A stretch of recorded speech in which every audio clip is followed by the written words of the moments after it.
Outlet पर होगा आपके सारे फिजिक्स के इंस्टीट्यूट मैथ्स और उसका सफाया। बस अपने फोन से क्वेश्चन की फोटो खींचो, क्रॉप करो और तुरंत वीडियो सोल्यूशन पाओ। डाउनलोड कीजिए डाउटनेट ऐप अभी या फिर व्हाट्सएप कीजिए अपने डाउट्स 8 400 400 400 पर।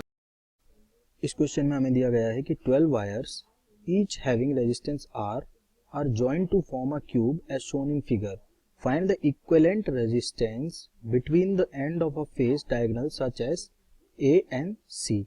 आपको करना क्या है इस डायग्राम में, ठीक है, ए और सी के बीच में क्या करना है, इक्विवेलेंट रेजिस्टेंस फाइंड करनी है। तो देखो मुझे पता है ये पूरा का पूरा सर्किट क्या है, इस फेज के अबाउट, लेट अस से इस फेज के अबाउट, इस फेस के अबाउट क्या है, सिमेट्रिक है, ठीक है। किस फेस के अबाउट, देखो मैं बता देता हूँ, ये वाले फेस के अबाउट, ठीक है। ये वाला जो फेस है इसके अबाउट पूरा का पूरा सर्किट क्या है, सिमेट्रिक है। अब सिमेट्रिक कैसे है वो दिखाते हैं आपको एक बार, ठीक है। इस फेस के अबाउट ये पूरा का पूरा सर्किट सिमेट्रिक होगा। क्यों सिमेट्रिक होगा, सिमेट्रिक हम बोलते हैं शेप को देख के नहीं, उसके कैरेक्टरिस्टिक और प्रॉपर्टीज को देख के बोलते हैं, ठीक है। कैसे होगा देखो सिमेट्रिक, जो करंट इनफ्लो करेगी, ठीक है, लेट अस से करंट यहां से जा रही है कितनी, आई। अगर यहां से आई करंट जा रही है तो ऑब्वियसली यहां से भी आई करंट जा रही होगी बाहर, ठीक है। लेट अस से कि इसका रेजिस्टेंस आर है, इसका रेजिस्टेंस आर है, तो यहाँ पे I1 करंट जाएगी सिमेट्री से, यहाँ I1 करंट जाएगी, दोनों बराबर बराबर करंट खींचेंगे क्योंकि रेजिस्टेंस दोनों का सेम है, ठीक है।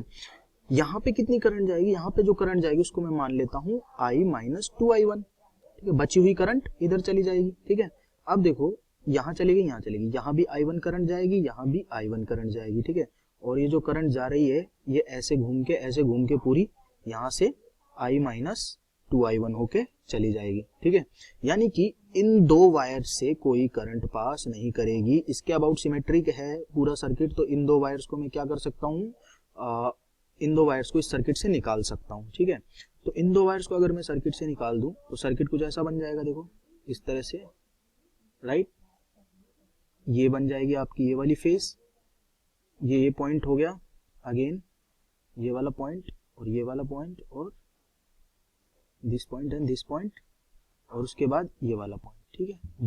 दो वायर जो थी यहाँ वाली और यहाँ वाली मैंने हटा दी है, और यहाँ से जो करंट आ रही है ए, इस पॉइंट ए के अक्रॉस और इस पॉइंट सी के अक्रॉस मुझे क्या करना है, यहाँ पे फाइंड करना है इक्विवेलेंट रेजिस्टेंस, ठीक है। अब देखो ये पॉइंट क्या है, ये पॉइंट है अपना बी, ये पॉइंट है अपना डी, ये पॉइंट है अपना एच, ठीक है। ये पॉइंट अपना ई है, ये पॉइंट है जी और ये पॉइंट है एफ, ठीक है।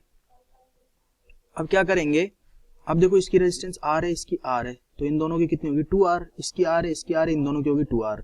तो ये 2R और ये 2R क्या है, ये 2R और ये 2R टोटल पैरेलल में है। तो इन चारों रेजिस्टेंस का मैं इक्विवेलेंट लिखूं, देखो ये बन गया 2R और ये बन गया 2R। अगर इनका मैं इक्विवेलेंट लिखूंगा तो क्या आएगा, 2R into 2R divided by 2R plus 2R, ठीक है। तो ये बन जाएगा आपके पास 4R square divided by 4R। यहाँ से मैं लिखूंगा इक्विवेलेंट रेजिस्टेंस बन गया R, ठीक है। यानी कि इस नीचे वाले सिस्टम को पूरे को हटा के मैं क्या कर सकता हूँ, सिंपल R लिख सकता हूँ, ठीक है। तो अभी सर्किट अपना कुछ ऐसा बन जाएगा, ये पॉइंट A है, ये रहा, ये रहा, ये रहा पॉइंट और ये रहा पॉइंट, ठीक है। यहाँ इसके अक्रॉस हमें फाइंड करना है, ये R रेजिस्टेंस की वायर, ये 4R और ये R रेजिस्टेंस की वायर, ये R, ये R और ये R। अब क्या है कि ये R और R तीनों किसमें सीरीज में है, तो ये बन जाएगा अपना 3R, ठीक है। तो अब देखो नया सर्किट बनाएंगे, नया सर्किट क्या बनेगा, नया सर्किट ये बनेगा इस तरह से, करेक्ट, इस तरह से बनेगा, इस तरह से बनेगा, ठीक है। और ये बन जाएगा आपका 3R, ठीक है। ये 3R लगेगा यहाँ पे, राइट। ये जो वायर होगी नई वाली, इसका जो होगा ये बोल देता हूं मैं, टोटल कितना है 3R है। अब ये है R, ये है R, ये है R और ये है R। यानी कि ऐसा कुछ सिस्टम है, मान लो ये R है, ये R है, ये R है और ये R है, ठीक है। पहले इनको सॉल्व करता हूं, देखो ये R R R और R, ये दोनों किस में है, सीरीज में है, ये दोनों किस में है, सीरीज में है। तो इनको मैं लिख सकता हूं 2R, ठीक है। इसको भी लिख सकता हूं 2R, ठीक है। और इसको लिख सकता हूं 3R, ये तो ऐसे ही जुड़ा हुआ है 3R, ठीक है। ये आ गया आपका 3R। अब देखो ये तीनों के तीनों क्या हैं, इस पॉइंट A और C के बीच में पैरेलल में है। अगर ये पैरेलल में है तो देखो वन अपॉन आर इक्वलेंट जो होगा उसको लिखूंगा भाई 1/2r plus 1/2r plus 1/3r, correct. तो 1/r इक्वलेंट बन जाएगा 1/r equivalent is equals to 6r, LCM लूंगा तो बनेगा 3 + 2, यानी कि r इक्वलेंट की जो वैल्यू आएगी, ठीक है, वो क्या हो जाएगी, इसकी उल्टी हो जाएगी, यानी कि 6r अपॉन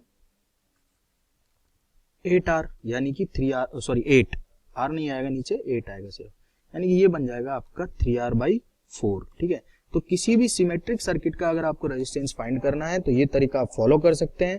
पहले सिमेट्री फाइंड करेंगे, जिस एक्सिस के अबाउट सिमेट्री मिल रही है उन वायर्स को आप हटा सकते हैं क्वेश्चन में से, ताकि आपका सर्किट थोड़ा क्या हो, इजी बन जाए। उसके बाद आप करंट फ्लो देख लें और क्वेश्चन को सॉल्व करना आगे स्टार्ट करें। सक्सेसिवली रिडक्शन करके आप रेजिस्टेंस की वैल्यू फाइंड कर सकते हैं। तो 3r/4 is the final answer.